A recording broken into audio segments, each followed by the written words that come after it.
नमस्कार दोस्तों, market updates की न्यू वीडियो में आप सभी लोगों का स्वागत है। मेरा नाम है सुधीर और आज निफ्टी बंद हुआ है ग्रीन में और इस बंद में मैं लेके आया हूँ आप सभी के लिए बहुत सारे अपडेट। तो बिना देरी किए चलिए शुरू करते हैं आज के अपडेट।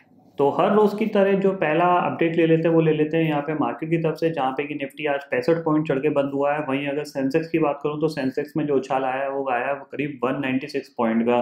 तो सबसे पहले जान लेते हैं कि आज के दिन का क्या बेसिकली था। तो जैसा कि दोस्तों आज कल जो डाउ एक बार गिरा था उसके बाद रिकवरी करके 200 पॉइंट ऊपर बंद हुआ, उसका हमें फायदा मिला कि यहाँ पे हमारे पे मार्केट में गैप अप ओपनिंग हुई और मार्केट काफी देर तक सस्टेन करता रहा और उसी रेंज में जाके बंद हो गया और करीब क्लोजिंग जो हुई है वो काफी अच्छी हुई है।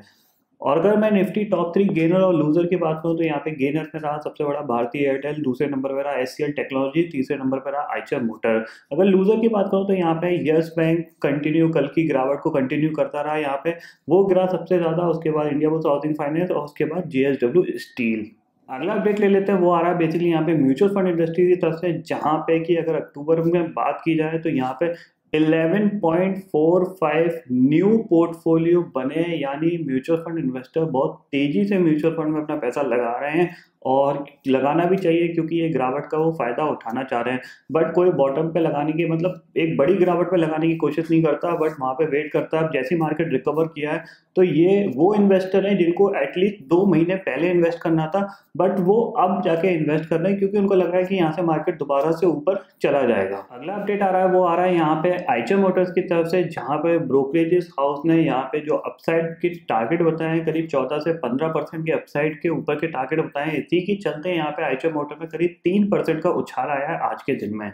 अगला अपडेट ले लेते हैं, वो आ रहा है यहाँ पे महिंद्रा की तरफ से, जहाँ पे कि महिंद्रा की जो न्यू एक लॉन्च था मराजो, उसका यहाँ पे इन्होंने प्राइस बढ़ा दिया है। 40,000 रुपये यहाँ पे प्राइस हाइक किया है इस गाड़ी पे। तो ये पॉजिटिव है महिंद्रा के स्टॉक के लिए, क्योंकि अगर ये प्राइस नहीं बढ़ाते तो महिंद्रा के जो रिजल्ट थे वो शायद थोड़े से खराब आ सकते थे। अब ये 40,000 का यहाँ पे इन्होंने प्राइस हाइक किया है, तो इसके चलते देखते हैं क्या रिजल्ट में और इम्प्रूवमेंट आता है। अगला अपडेट ले लेते हैं, वो आ रहा है यहाँ पे टाटा सन्स की तरफ से, जहाँ पे कि इन्होंने अनाउंस किया है। अब ये न्यूज़ कंफर्म नहीं है बट यहाँ पे अनाउंसमेंट तो आ रहे हैं कुछ, जिसमें ये बोला गया है कि जो टाटा मलेशिया का जो बेसिकली मलेशिया की जो एयर एशिया है उनका जो बेसिकली यहाँ पे जॉइंट वेंचर चल रहा है, इसमें से पूरा पूरा टाटा अपना स्टेक हटा रहा है। जो 49% का स्टेक है यहाँ पे टाटा सन्स का, तो इसको अनाउंस किया है उन्होंने कि यहाँ से वो बाहर एग्जिट होंगे और फुल कैरियर जो कि उनकी विस्तारा है उसमें वो कंटिन्यू रखेंगे अपना स्टेक और उसी को ही सक्सेसफुली चलाने की कोशिश करेंगे। हो सकता है ये अनाउंसमेंट इसलिए किया हुआ क्योंकि जैसा कि जेट एयरवेज की को यहाँ पे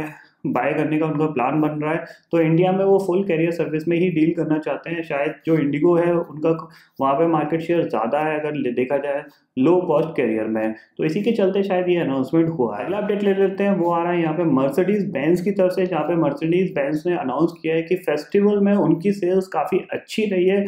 तो ये हम मान सकते हैं कि यहाँ पे जो सेल्स होगी वो डोमेस्टिक जो प्लेयर्स हैं just like Maruti, Tata Motors, इनकी भी सेल्स शायद फेस्टिवल सीजन में अच्छी रही होगी। तो ध्यान रखिएगा यहाँ पे जो नवंबर सेल्स के आंकड़े आएंगे यहाँ पे दिसंबर में जो बेसिकली, तो उन पे आपको थोड़ा सा ध्यान रखना पड़ेगा क्योंकि हो सकता है इन सेल्स आंकड़ों में शायद कुछ इंप्रूवमेंट आए जिसके चलते स्टॉक इनके काफ़ी अच्छा मूव दे सकते हैं। अगला अपडेट ले लेते हैं, वो आ रहे हैं यहाँ पे ट्राई की तरफ से, जहाँ पे ट्राई ने एक अनाउंसमेंट किया है। यहाँ पे वो पब्लिक व्यू जानना चाहते हैं जो मोबाइल के जो बेसिकली जो पेपर वाले जो बिल आते थे घर पे उसके रिगार्डिंग की, वो बिल आपके पास आना चाहिए या नहीं आना चाहिए। मैं ये कह रहा हूँ आजकल इतना डिजिटल जमाना हो गया, सब कुछ आप मोबाइल पे देख लेते हो, तो पेपर बिल का करना क्या है। बट यहाँ पे ट्राई ने पब्लिक व्यू लिया है। ऑलरेडी पेड़ इतने ज़्यादा काटे जा रहे हैं पेपर बनाने के चक्कर में, अब ये इस टाइप के बिल्स भी अगर बढ़ते रहेंगे तो कैसे चलेगा काम। यहाँ पे तो ट्राई को सीधा सीधा बोल देना चाहिए कि एसएमएस पे आपको बिल मिल जाता है, सब कुछ मिल जाता है, तो वो ज़्यादा बेटर चीज़ है।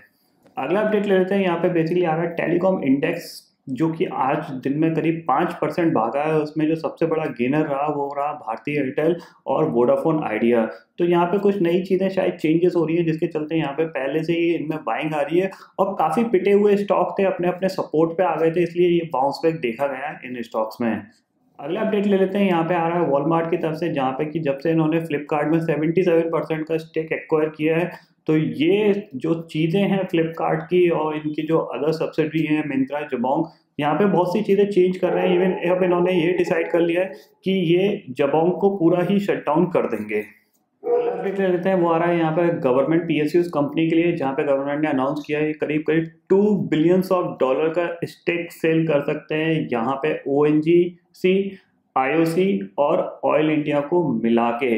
और ये जो बेसिकली यहाँ पे ये डिसइन्वेस्टमेंट टारगेट को पूरा करने के लिए किया जा रहा है। तो काफ़ी बड़ा पैसा यहाँ पे गवर्नमेंट इकट्ठा कर रही है इनमें अपनी तीनों कंपनियों में अपना स्टेक बेच के।